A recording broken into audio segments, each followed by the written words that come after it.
अकबर और बीरबल बोलने वाला पंछी। शाही पिंजरा और चमत्कार। एक दिन एक अजनबी व्यापारी अकबर के दरबार में आया।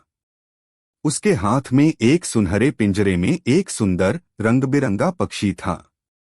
वो बोला, जहां पनाह, ये कोई साधारण पंछी नहीं है। ये बोलता है, गिनती कर सकता है और लोगों के मन की बात भी बता देता है। पूरा दरबार दंग रह गया। अकबर ने पंछी की ओर देखा। पंछी बोला, सलाम बादशाह अकबर। अकबर और दरबारी चौंक गए। उन्होंने तुरंत व्यापारी से पक्षी खरीद लिया, 1000 अशर्फियों में। अजीब हरकतें। अकबर ने पंछी को सबसे शानदार कमरे में रखवाया, शाही रसोइया से उसके लिए ताजे फल मंगवाए और रोज उसे देखने जाते। कुछ दिन तो पक्षी बहुत अच्छा बोला। अकबर महान है, बीरबल बुद्धिमान है। लेकिन फिर अचानक एक दिन वो चुप हो गया। अगले दिन बोला, मैं नहीं बोलूंगा। फिर तीसरे दिन, मुझे पिंजरे से आजाद करो वरना कुछ गलत होगा। अब पूरा महल डर गया। कुछ बोले ये पंछी जादुई है, कुछ बोले इसमें भूत है। बीरबल की जांच। अकबर परेशान होकर बोले, बीरबल, ये पंछी बोलता है पर अब धमकियां देता है। इसे समझाओ या इसका रहस्य खोजो। बीरबल मुस्कुराए, जहां पनाह, कुछ दिन मुझे दीजिए, मैं इस पंछी का सच जान लूंगा। रात में बीरबल पंछी के पास गए। उन्होंने पिंजरे को ध्यान से देखा। फिर उन्होंने पंछी के पंखों के पास एक छोटा धातु का टुकड़ा देखा। बीरबल ने वो टुकड़ा निकाला। अंदर एक छिपा हुआ यंत्र था, एक छोटा स्पीकर और पिंजरे के नीचे एक छुपा बटन। बीरबल हंस पड़े, तो ये है बोलने वाला पंछी। सच्चाई का खुलासा। बीरबल अगले दिन दरबार में आए और बोले, जहां पनाह, ये पंछी नहीं, एक चतुर खिलौना है। इसकी आवाज कोई और दूर बैठकर देता है। उन्होंने बटन दबाया और फिर दूर बैठे व्यापारी की आवाज आई, बीरबल सबसे चालाक है। बीरबल बोले, वो व्यापारी हर रात महल के पास आकर यंत्र से पंछी की आवाज चलाता था और डर पैदा कर रहा था ताकि हम उसे और पैसे दें। अकबर ने सिर हिलाया। हमें रंग-बिरंगे चमत्कारों से नहीं, सच्चाई से मोहित होना चाहिए। अंत में अकबर ने उस व्यापारी को बुलवाकर सजा दी और उसे नगर से बाहर निकाल दिया। बीरबल से बोले, बीरबल, सच बोलने वाले इंसान की कीमत उस बोलने वाले पक्षी से कहीं ज्यादा है। बीरबल ने हंसते हुए कहा, जहां पनाह, पंख किसी को उड़ने नहीं देते जब तक उसके अंदर बुद्धि न हो। शिक्षा। हर चमकती चीज सोना नहीं होती। जो बोलता है वो सच नहीं होता और जो चुप रहता है वो मूर्ख नहीं होता। शाही तोहफा। एक दिन फारस देश से अकबर के दरबार में एक कीमती तोहफा आया। एक बड़ा चमचमाता हुआ आईना, दर्पण। राजदूत ने कहा, यह कोई साधारण आईना नहीं है। यह एक जादुई आईना है। यह हर इंसान का असली रूप दिखाता है, उसके अंदर की अच्छाई और बुराई। पूरा दरबार चकित था। अकबर ने पूछा, क्या मतलब है इसका? राजदूत बोला, अगर कोई झूठा हो, लालची हो या अपराधी हो तो उसका चेहरा इस आईने में डरावना दिखाई देगा, और जो नेक हो उसका चेहरा तेज से चमक उठेगा। आईने की परीक्षा। अकबर को विचार आया, क्यों न दरबारियों की परीक्षा ली जाए। उन्होंने सबको बुलाया और कहा, हर दरबारी इस आईने के सामने जाकर देखे कि वह कैसा दिखाई देता है। पहला मंत्री गया, चेहरा थोड़ा धुंधला सा दिखा। दूसरा मंत्री गया, उसका चेहरा डरावना दिखा। वह तुरंत डर कर पीछे हट गया। कुछ दरबारियों ने बहाने बना दिए। महाराज, मेरी तबीयत ठीक नहीं। मैंने अभी सिर पर तेल लगाया है। मुझे आईनों से डर लगता है। बीरबल खामोशी से देख रहे थे। बीरबल की चतुराई। जब सबकी बारी आ गई तो अकबर ने बीरबल से कहा, बीरबल, अब तुम्हारी बारी है। देखो आईना क्या कहता है। बीरबल मुस्कराए। जहां पनाह, इससे पहले मैं एक बात पूछना चाहता हूं। क्या क्या आपने खुद इस आईने में देखा? अकबर चौंक गए। नहीं, मैं तो। बीरबल बोले, आपने सबकी परीक्षा ली पर खुद की नहीं। क्या यह न्याय है? अकबर मुस्कुराए। ठीक है, मैं अभी देखता हूं। अकबर आईने के सामने गए और उनका चेहरा चमकने लगा। पूरा दरबार ताली बजा उठा। बीरबल बोले, जहां पनाह, यह आईना नहीं, एक बहुत ही साफ कांच है जिसे देखकर हर व्यक्ति अपने मन के अनुसार सोच लेता है कि वो अच्छा है या बुरा। डर और लालच ही उसे डरावना बना देते हैं। तो क्या जादू था झूठा? राजदूत मुस्कुरा उठा। बिल्कुल सही कहा बीरबल ने। यह जादू नहीं, बस एक परीक्षा थी। जो डरता है वो खुद को अंदर से दोषी समझता है। अकबर ने बीरबल की पीठ थपथपाई। बीरबल, तुमने फिर साबित कर दिया कि असली आईना हमारे मन के अंदर होता है। अंत में अकबर ने उस जादुई आईने को जनता के लिए रखवा दिया और दरबारियों से कहा, हर सुबह इसमें चेहरा देखो और सोचो आज तुम्हारा दिल क्या कहता है। शिक्षा। सबसे सच्चा आईना हमारा अंतरात्मा होती है। अगर मन साफ है तो हर आईना हमें सुंदर ही दिखाएगा। शाही आदेश। एक दिन सुबह अकबर ने दरबार में एक अजीब घोषणा की। आज से जो भी दरबार में बिना कारण बोलेगा उसे एक सोने की अशर्फी इनाम में मिलेगी। लेकिन जो जरूरत पड़ने पर भी चुप रहेगा उसे सजा दी जाएगी। पूरा दरबार चौंक गया। बीरबल ने मुस्कुराकर कहा, जहां पनाह, यानी आज बोलना भी जुर्म है और न बोलना भी। अकबर बोले, बिल्कुल। आज मैं सबकी समझदारी और चुप्पी की ताकत को परखना चाहता हूं। चुप्पी का खेल शुरू। दिन भर दरबार में अजीब माहौल रहा। कोई भी कुछ नहीं बोल रहा था। सैनिक धीरे धीरे चल रहे थे, मंत्री इशारों में बात कर रहे थे और यहां तक कि रसोइये ने भी बिना बोले खाना परोसा। सबको उम्मीद थी कि उन्हें सोने की अशर्फी मिलेगी। लेकिन तभी कुछ ऐसा हुआ जिसने सबका ध्यान खींचा। बीच दरबार में चूहा। अचानक अकबर के सिंहासन के पास एक मोटा चूहा निकल आया। वो इधर उधर दौड़ने लगा। दरबारी डर गए, लेकिन सब चुप रहे क्योंकि बोलने पर इनाम जा सकता था। चूहा बीरबल के पास आया, उनके वस्त्र पर चढ़ गया। लेकिन बीरबल भी मुस्कुराते रहे, एक शब्द नहीं बोले। चूहा फिर अकबर के पास गया और उनके सिंहासन पर चढ़ गया। और अचानक अकबर जोर से चिल्लाए, कोई इस चूहे को हटाओ। पूरा दरबार चुप। बीरबल खड़े हुए और बोले, जहां पनाह, आपने जरूरत पड़ने पर बोलकर सही किया। लेकिन बाकी दरबारियों ने जरूरत के वक्त चुप्पी साधी। ये डर नहीं, मूर्खता है। बीरबल की चतुराई। बीरबल बोले, जहां पनाह, आज की परीक्षा में आपने सभी को दिखा दिया कि सिर्फ चुप रहना ही समझदारी नहीं होती, सही समय पर बोलना भी उतना ही जरूरी है। अकबर मुस्कुरा उठे।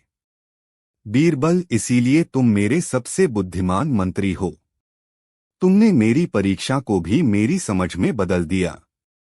अंत में अकबर ने बीरबल को इनाम दिया, सच बोलने की तलवार, एक खास शाही तलवार जिस पर लिखा था, चुप्पी तब तक सोना है जब तक वह सच्चाई को दबा न दे। बाकी दरबारी भी मुस्कराए और सबक लिया कि हर बात पर चुप रहना समझदारी नहीं होती। शिक्षा, सही समय पर बोलना भी एक बुद्धिमानी है। न बोलना तब तक अच्छा है जब तक सच्चाई या मदद रोकी न जा रही हो। अकबर और बीरबल 3 सवालों की पहेली। राजा की चुनौती। एक दिन अकबर का दरबार सजा हुआ था। दरबारी, मंत्री, कवि, गायक सभी उपस्थित थे। तभी दूर देश से एक प्रसिद्ध विद्वान पंडित दरबार में आया। उसने अकबर से कहा, जहां पनाह, मैं 3 सवाल लेकर आया हूं। अगर आपके दरबार में कोई इनका उत्तर दे सका तो मैं आपकी बुद्धिमानी स्वीकार कर लूंगा, वरना पूरे हिंदुस्तान को बताऊंगा कि मुगल दरबार में कोई ज्ञानी नहीं। अकबर मुस्कराए। बीरबल मेरे दरबार में है, पूछो अपने सवाल। पहला सवाल, धरती का केंद्र कहाँ है? पंडित ने पहला प्रश्न पूछा। धरती का बिल्कुल बीच यानी केंद्र कहाँ है? पूरा दरबार चुप। कुछ लोग नक्शा निकालने लगे, कुछ ने खगोल विद्या की बातें की। बीरबल मुस्कराए। उन्होंने जमीन पर एक लाठी मारी और बोले, यही है धरती का केंद्र। पंडित चौंका। क्या प्रमाण है? बीरबल बोले, खुदाई करवा लो। अगर यह केंद्र नहीं निकला तो जहां निकले मैं उसे भी केंद्र मान लूंगा, क्योंकि धरती गोल है, उसका हर बिंदु उसका केंद्र हो सकता है। अकबर मुस्कराए। दरबारियों ने ताली बजाई। दूसरा सवाल, कितने तारे हैं आकाश में? पंडित ने अगला सवाल पूछा। बताओ, आकाश में कितने तारे हैं? बीरबल ने बाग में जाकर एक बड़ा आम का पेड़ दिखाया। उसमें हजारों पत्तियां थीं। उन्होंने कहा, तारों की संख्या उतनी ही है जितनी इस पेड़ पर पत्तियां हैं। गिनना चाहो गिन लो। पंडित झेंप गया। ये कैसे संभव? बीरबल बोले, अगर मेरी गिनती गलत है तो आप सही गिनती बताइए। अब पंडित चुप। तीसरा सवाल, धरती पर कितने आदमी हैं? पंडित ने अंतिम प्रश्न किया। बताओ, धरती पर कुल कितने आदमी हैं? बीरबल बोले, सिर्फ 2। एक आप जैसे जो सवाल पूछते हैं, और एक मैं जैसा जो उत्तर देता है। बाकी सब तो बस भीड़ है, न खुद सोचते हैं न किसी उत्तर से मतलब रखते हैं। पूरा दरबार हंसी और तालियों से गूंज उठा। अंत में पंडित ने सिर झुका दिया। जहां पनाह, मुझे स्वीकार है, बीरबल जैसा ज्ञानी मैंने कहीं नहीं देखा। अकबर ने बीरबल को गले लगाया और उन्हें जवाबों का बादशाह कहकर एक कीमती माला भेंट की। शिक्षा, बुद्धिमानी सिर्फ किताबों में नहीं होती, तर्क, समझ और हाजिर जवाबी में भी होती है। अकबर और बीरबल, शाही रथ की चोरी। शाही रथ का रहस्य। एक सुबह जब अकबर की शाही सवारी के लिए उनका सबसे कीमती रथ तैयार किया जा रहा था तो दरबार में अचानक हड़कंप मच गया। रथ का मुख्य सारथी दौड़ता हुआ आया और चिल्लाया, जहां पनाह, आपका शाही रथ चोरी हो गया है। पूरा दरबार चौंक गया। अकबर गुस्से से बोले, महल के बीच से कोई रथ कैसे चुरा सकता है? ये दरबार की शर्म की बात है। उन्होंने बीरबल को बुलाया। बीरबल, तुम्हें 3 दिन मिलते हैं। रथ चाहिए और चोर भी, वरना समझो तुम्हारा रथ भी चला जाएगा। यह कहकर अकबर मुस्कराए। बीरबल की योजना। बीरबल ने सबसे पहले महल की सुरक्षा व्यवस्था का निरीक्षण किया।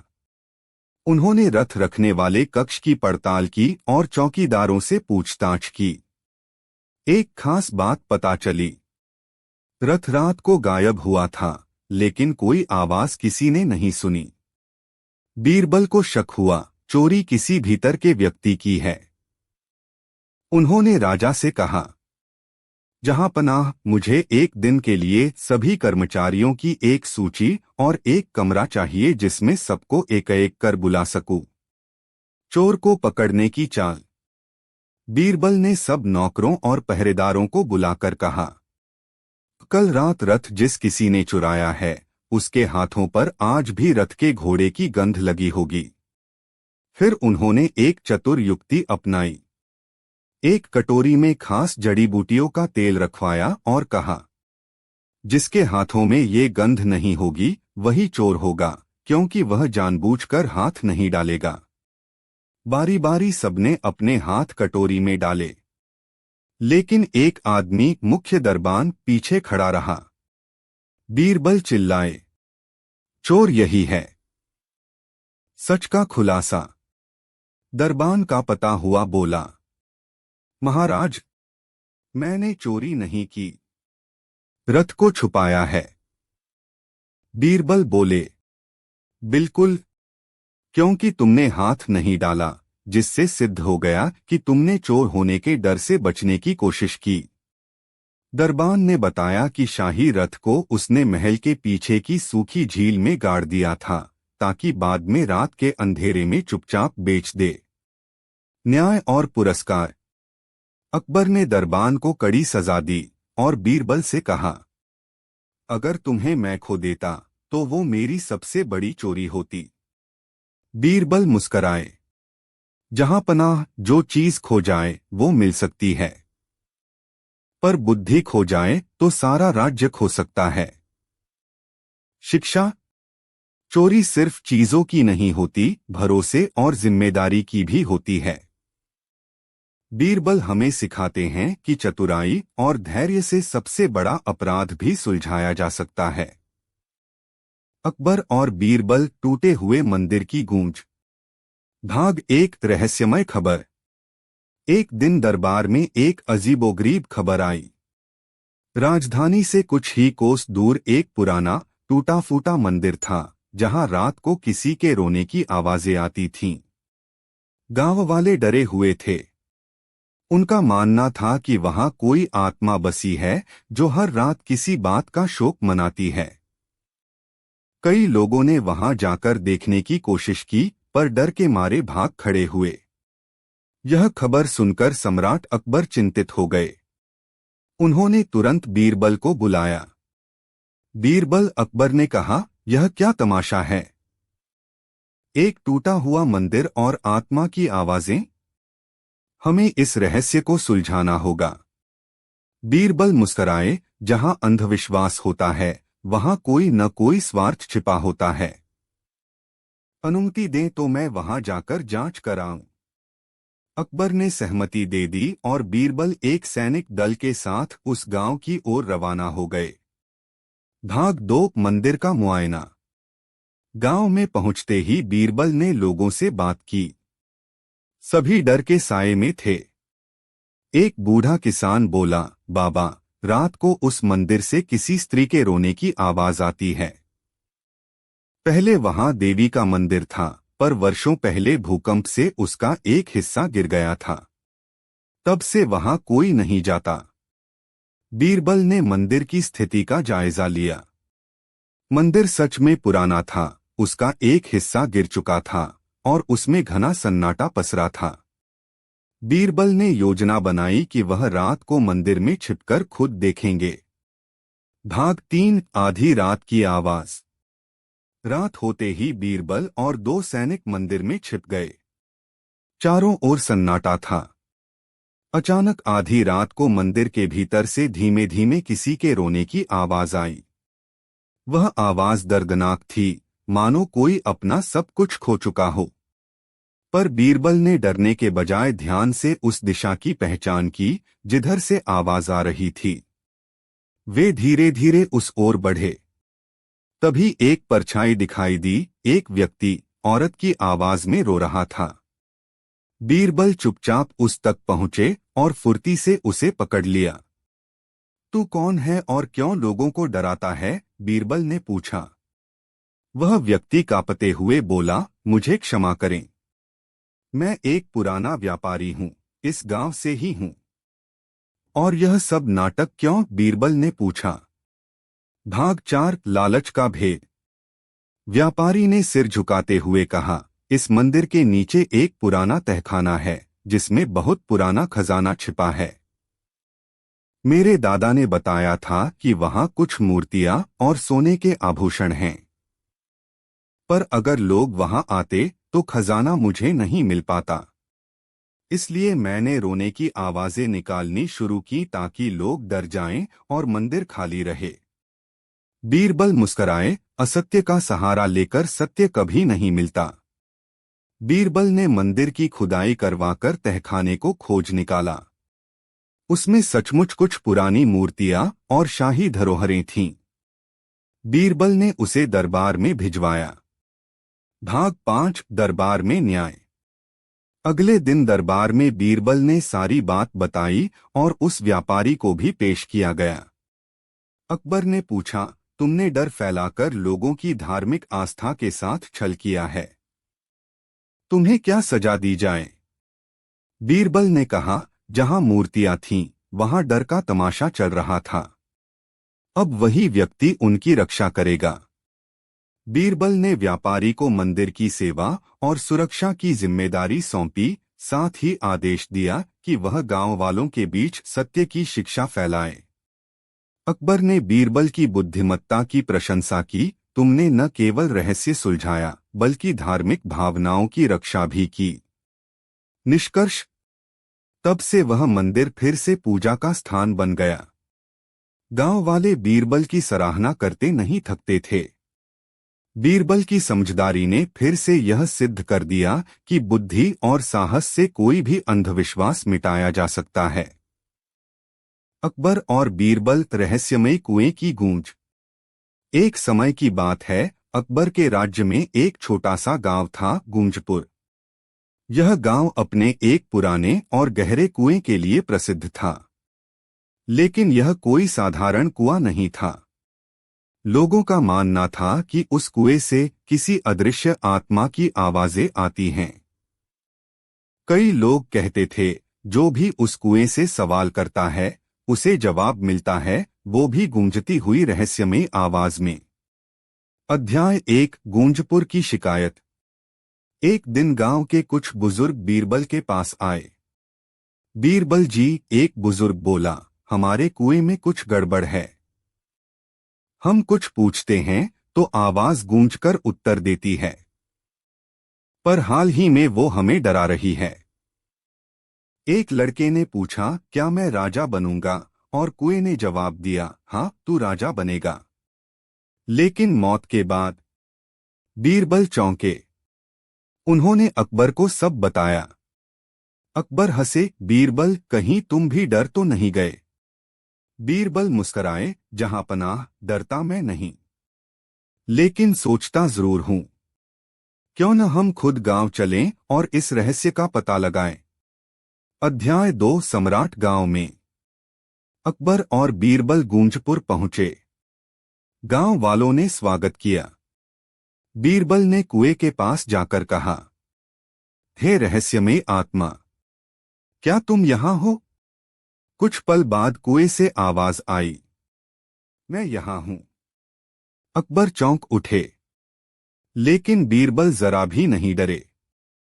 फिर बीरबल बोले, क्या तुम हमें दिख सकती हो? उत्तर मिला, नहीं, मैं केवल आवाज हूं। गांव वाले फिर डर गए। बीरबल ने उस रात कुएं के पास निगरानी का आदेश दिया और कुछ सैनिकों को छुपकर पहरा देने को कहा। अध्याय 3 बीरबल की चाल। रात को बीरबल ने कुछ आवाजें सुनी, जैसे कोई झाड़ियों में चल रहा हो। उन्होंने इशारा किया। सैनिकों ने फुर्ती से घेरा डाला और पकड़ में आया एक लड़का। नाम था माधव, गांव का ही एक लड़का। बीरबल ने पूछा, तुम कुएं में क्या कर रहे थे? माधव रो पड़ा, मुझे माफ कर दो, मैं बस मजे करता था। कुएं के पास एक सुरंग है जो अंदर ही अंदर कुएं से जुड़ी है। मैं उसमें बैठकर लोगों की बात सुनता था और फिर गूंजती आवाज में जवाब देता था। अकबर ने पूछा, लेकिन तुमने ये क्यों किया? माधव बोला, कुछ साल पहले मैंने किसी का सवाल सुना, क्या मुझे खजाना मिलेगा? और मैंने मजे में जवाब दिया, हाँ। कल सुबह अगले दिन उसे एक सोने की अंगूठी सच में रास्ते में मिल गई। फिर लोग मुझे मानने लगे और मैं खेल खेल में गांव का रहस्यमय संत बन गया। अध्याय 4, बीरबल की योजना। बीरबल बोले, माधव का अपराध बड़ा नहीं, पर प्रभाव जरूर बड़ा है। हमें इसका हल निकालना होगा ताकि फिर कोई ऐसा न कर सके। अकबर ने पूछा, तो तुम्हारा सुझाव क्या है? बीरबल ने कहा, एक आखिरी बार कुएं से बात करनी चाहिए, लेकिन इस बार जवाब मैं दूंगा। अगले दिन गांव में घोषणा हुई, सम्राट अकबर रहस्यमयी कुएं से अंतिम बार सवाल पूछेंगे। अध्याय 5, अंतिम संवाद। अकबर कुएं के पास आए और बोले, हे रहस्यमय आत्मा, क्या तुम सच में भविष्य बता सकती हो? इस बार बीरबल ने गूंजती आवाज में उत्तर दिया, नहीं, अब मैं जा रही हूं। मैं कोई आत्मा नहीं थी, मैं केवल इंसानी डर थी। मैं केवल गूंज थी। अब गूंजपुर में केवल सच्चाई की गूंज रहेगी। लोग आश्चर्य में पड़ गए। कुछ को समझ में आ गया, कुछ को समय लगा, लेकिन धीरे धीरे डर खत्म हुआ। बीरबल ने बाद में सुरंग को बंद करवा दिया और माधव को शिक्षा दिलाने के लिए दरबार भेज दिया। अध्याय 6, शिक्षा और समापन। अकबर बोले, बीरबल, तुमने फिर सिद्ध कर दिया कि जहां लोग चमत्कार देखते हैं, वहां कोई न कोई मनुष्य की चाल भी हो सकती है। बीरबल मुस्कराए। जहां पनाह डर से बड़ा कोई भ्रम नहीं होता और बुद्धि से बड़ा कोई समाधान नहीं। गूंजपुर अब शांत था।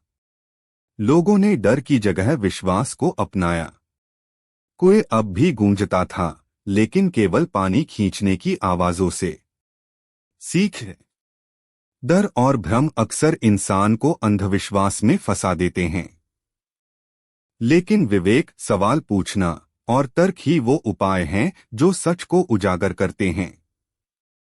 अकबर और बीरबल, बोलती दीवार का रहस्य। प्रस्तावना। बादशाह अकबर की दिल्ली में शान और रुतबा दूर दूर तक फैला हुआ था, लेकिन एक दिन ऐसा रहस्यमय मामला सामने आया कि पूरे राज्य में सनसनी फैल गई। एक साधारण सी दीवार अचानक बोलने लगी थी, हाँ, सचमुच बोलने लगी। और लोगों का दावा था कि वो दीवार इंसान की तरह बातें करती है, सवाल पूछती है और जवाब भी देती है।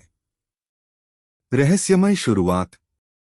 शहर के बीचों बीच एक पुरानी हवेली खड़ी थी, जिसे वर्षों से कोई छूने की हिम्मत नहीं करता था। कहते थे कि वहां भूत प्रेत हैं। लेकिन अचानक एक दिन सुबह सुबह वहां के पास रहने वाले मजदूरों ने शोर मचाया, दीवार बोल रही है। दीवार जिंदा है। लोग इकट्ठा होने लगे। कुछ ने सच में दीवार से बात करने का दावा किया। तुम कौन हो? मैं तुम्हारी किस्मत हूं। तुम क्या चाहती हो? इंसाफ। यह सुनकर लोग डर भी गए और उत्सुक भी हो गए। बात धीरे धीरे महल तक पहुंची और अकबर के कानों में गई। अकबर की उलझन और बीरबल की बुद्धिमानी। अकबर खुद उस दीवार के पास गए। उन्होंने वहां एक गुप्त छिद्र देखा, लेकिन कोई स्पष्ट प्रमाण नहीं मिला। तभी उन्होंने बीरबल को बुलवाया और कहा, बीरबल, ये बात मेरी समझ से बाहर है। दीवार इंसाफ मांग रही है। अगर यह कोई मजाक है तो बहुत निंदनीय है, और अगर सच है तो इससे बड़ा रहस्य कोई नहीं। बीरबल ने दीवार को ध्यान से देखा। फिर वह चुपचाप वहां की मिट्टी को सूंघने लगा, ईंटों को थपथपाने लगा और हल्की आवाजें सुनने की कोशिश करने लगा। 2 दिन तक वो वहां रहा, बिना किसी निर्णय के। तीसरे दिन वह वापस आया और बोला, जहां पनाह, इस दीवार के पीछे न इंसाफ की पुकार है, न कोई जादू। पर हाँ, इसके पीछे छिपा है एक बड़ा अपराध। राज खुलता है। बीरबल ने अगले दिन दरबार में एक योजना रखी। उस दीवार को तुड़वाने का आदेश दिया गया। लोगों ने विरोध किया। दीवार बोलती है, इसका अपमान मत करो। बीरबल बोला, अगर यह दीवार सच में जिंदा है तो यह अपने ऊपर कोई ईंट गिरने नहीं देगी। जैसे ही ईंटें हटाई जाने लगीं, अंदर से एक तहखाना निकला। उस तहखाने में एक बूढ़ा व्यक्ति बंधा हुआ मिला, कमजोर, मुरझाया हुआ, लेकिन जिंदा। अकबर चौंक उठे। वह व्यक्ति बोला, मैं इस हवेली का असली मालिक हूँ। वर्षों पहले मेरे छोटे भाई ने मुझे इस तहखाने में कैद कर दिया था और पूरी हवेली पर कब्जा कर लिया था। मैं मरने ही वाला था, लेकिन हाल ही में किसी ने ऊपर एक छेद बनाया जिससे मेरी आवाज बाहर आने लगी। मैंने मदद मांगी और लोग समझ बैठे कि दीवार बोल रही है। अपराधी की सजा और बीरबल की प्रशंसा। बीरबल ने तहकीकात करवाई। पता चला कि छोटे भाई ने जायदाद हड़पने के लिए उसे जिंदा दफना दिया था और हवेली छोड़कर दूसरे गांव में जाकर बस गया। अकबर ने क्रोधित होकर उस अपराधी को दरबार में बुलवाया और सख्त सजा सुनाई। बूढ़े आदमी को उसका घर, उसकी जमीन और इज्जत वापस दी गई। उपसंहार। अकबर बोले, बीरबल, अगर तुम न होते तो ये सच्चाई कभी सामने न आती। लोग आज भी मानते कि दीवार बोल रही है।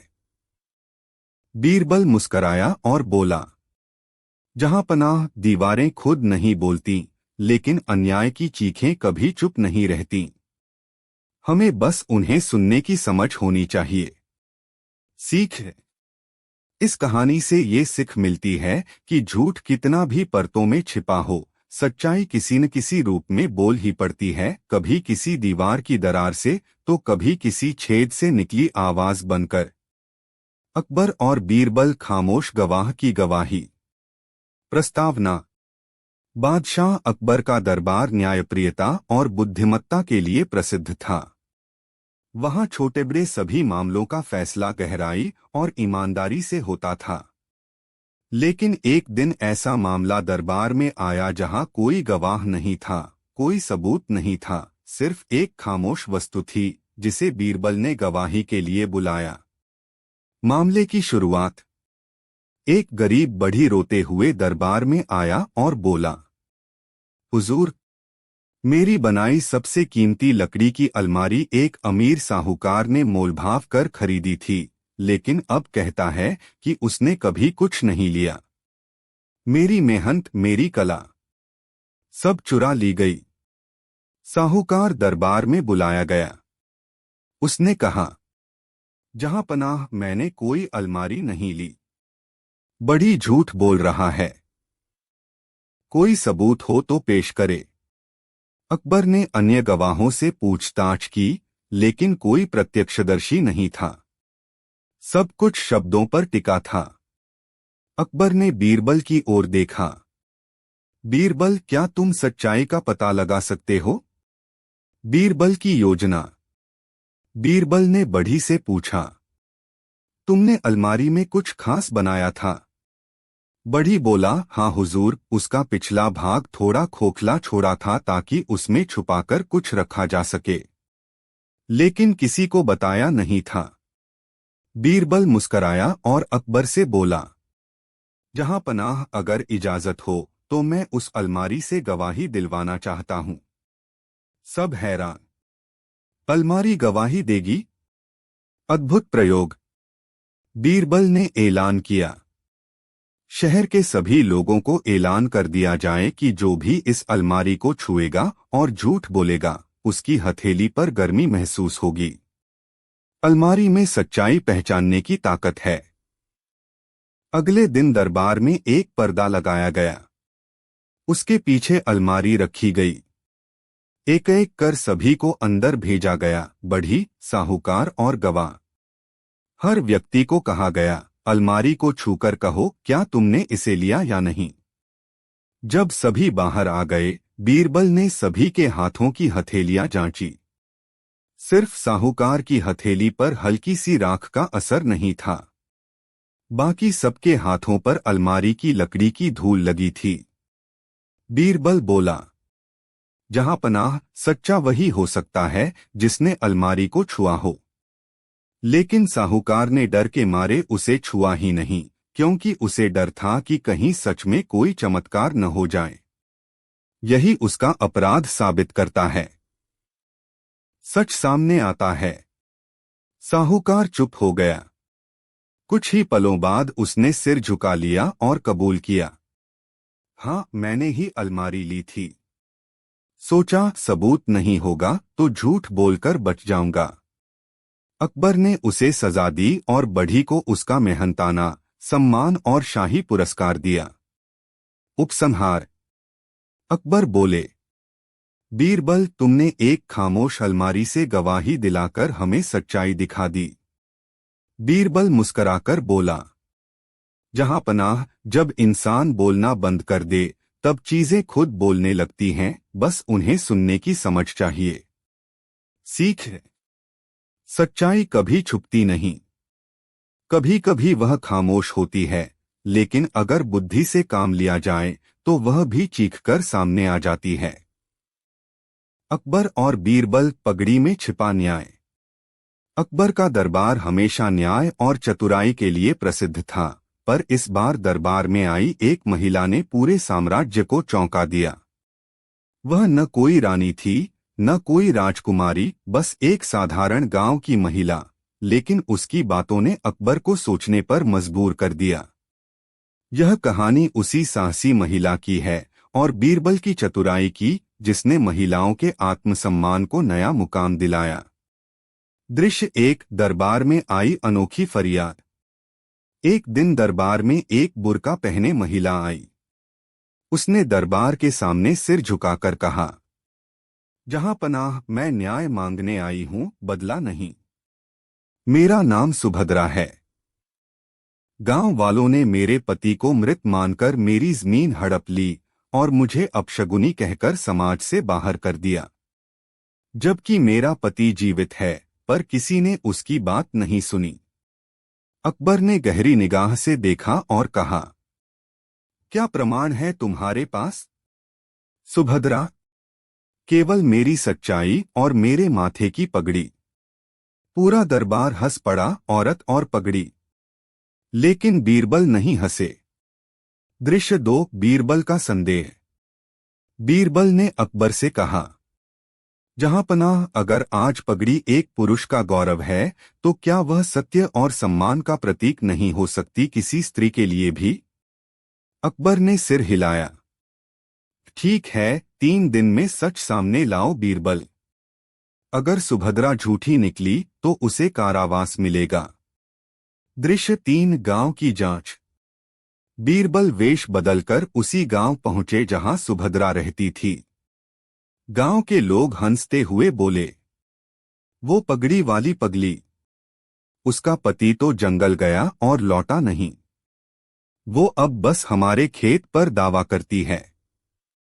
पर बीरबल ने पाया कि खेत पर अचानक किसी धनी व्यापारी की चाकरी हो रही थी, जिसका इस गांव से कोई वास्ता न था।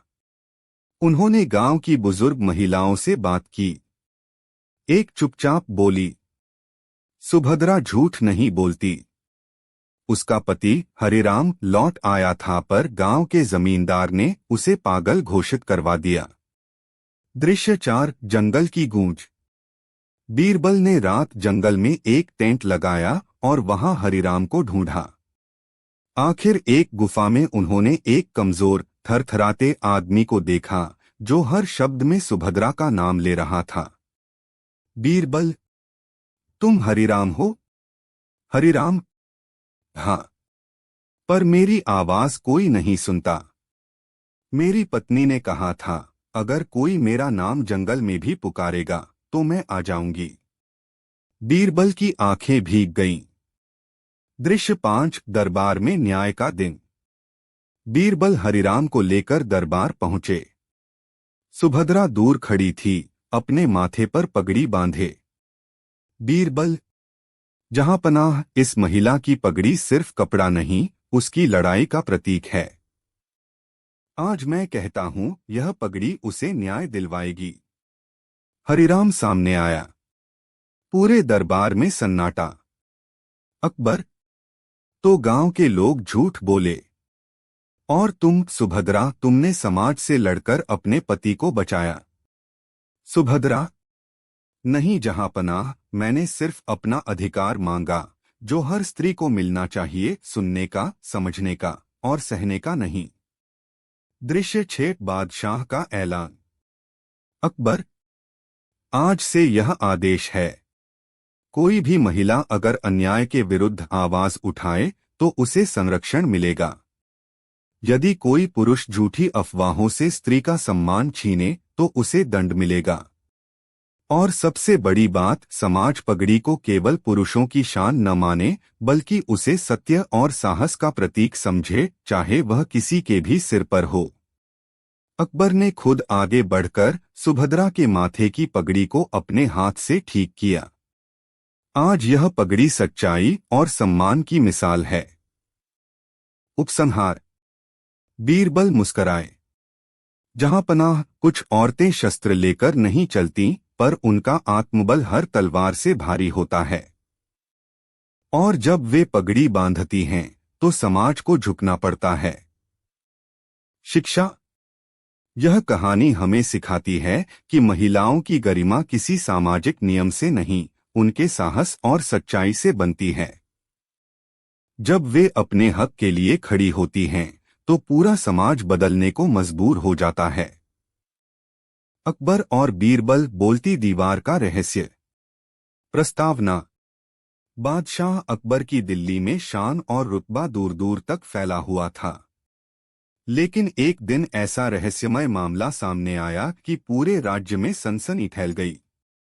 एक साधारण सी दीवार अचानक बोलने लगी थी, हाँ, सचमुच बोलने लगी। और लोगों का दावा था कि वो दीवार इंसान की तरह बातें करती है, सवाल पूछती है और जवाब भी देती है। रहस्यमय शुरुआत। शहर के बीचों बीच एक पुरानी हवेली खड़ी थी, जिसे वर्षों से कोई छूने की हिम्मत नहीं करता था। कहते थे कि वहां भूत प्रेत हैं। लेकिन अचानक एक दिन सुबह सुबह वहां के पास रहने वाले मजदूरों ने शोर मचाया, दीवार बोल रही है, दीवार जिंदा है। लोग इकट्ठा होने लगे। कुछ ने सच में दीवार से बात करने का दावा किया। तुम कौन हो? मैं तुम्हारी किस्मत हूं। तुम क्या चाहती हो? इंसाफ। यह सुनकर लोग डर भी गए और उत्सुक भी हो गए। बात धीरे धीरे महल तक पहुंची और अकबर के कानों में गई। अकबर की उलझन और बीरबल की बुद्धिमानी। अकबर खुद उस दीवार के पास गए। उन्होंने वहां एक गुप्त छिद्र देखा, लेकिन कोई स्पष्ट प्रमाण नहीं मिला। तभी उन्होंने बीरबल को बुलवाया और कहा, बीरबल, ये बात मेरी समझ से बाहर है।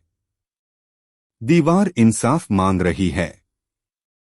अगर यह कोई मजाक है तो बहुत निंदनीय है, और अगर सच है तो इससे बड़ा रहस्य कोई नहीं। बीरबल ने दीवार को ध्यान से देखा। फिर वह चुपचाप वहां की मिट्टी को सूंघने लगा, ईंटों को थपथपाने लगा और हल्की आवाजें सुनने की कोशिश करने लगा। 2 दिन तक वो वहां रहा, बिना किसी निर्णय के। तीसरे दिन वह वापस आया और बोला, जहांपनाह, इस दीवार के पीछे न इंसाफ की पुकार है, न कोई जादू। पर हाँ, इसके पीछे छिपा है एक बड़ा अपराध। राज खुलता है। बीरबल ने अगले दिन दरबार में एक योजना रखी। उस दीवार को तुड़वाने का आदेश दिया गया। लोगों ने विरोध किया, दीवार बोलती है, इसका अपमान मत करो। बीरबल बोला, अगर यह दीवार सच में जिंदा है तो यह अपने ऊपर कोई ईंट गिरने नहीं देगी। जैसे ही ईंटें हटाई जाने लगीं, अंदर से एक तहखाना निकला। उस तहखाने में एक बूढ़ा व्यक्ति बंधा हुआ मिला, कमजोर, मुरझाया हुआ, लेकिन जिंदा। अकबर चौंक उठे। वह व्यक्ति बोला, मैं इस हवेली का असली मालिक हूँ। वर्षों पहले मेरे छोटे भाई ने मुझे इस तहखाने में कैद कर दिया था और पूरी हवेली पर कब्जा कर लिया था। मैं मरने ही वाला था, लेकिन हाल ही में किसी ने ऊपर एक छेद बनाया, जिससे मेरी आवाज बाहर आने लगी। मैंने मदद मांगी और लोग समझ बैठे कि दीवार बोल रही है। अपराधी की सजा और बीरबल की प्रशंसा। बीरबल ने तहकीकात करवाई। पता चला कि छोटे भाई ने जायदाद हड़पने के लिए उसे जिंदा दफना दिया था और हवेली छोड़कर दूसरे गांव में जाकर बस गया। अकबर ने क्रोधित होकर उस अपराधी को दरबार में बुलवाया और सख्त सजा सुनाई। बूढ़े आदमी को उसका घर, उसकी जमीन और इज्जत वापस दी गई। उपसंहार। अकबर बोले, बीरबल, अगर तुम न होते तो ये सच्चाई कभी सामने न आती। लोग आज भी मानते कि दीवार बोल रही है। बीरबल मुस्कराया और बोला, जहां पनाह दीवारें खुद नहीं बोलती, लेकिन अन्याय की चीखें कभी चुप नहीं रहती। हमें बस उन्हें सुनने की समझ होनी चाहिए। सीख।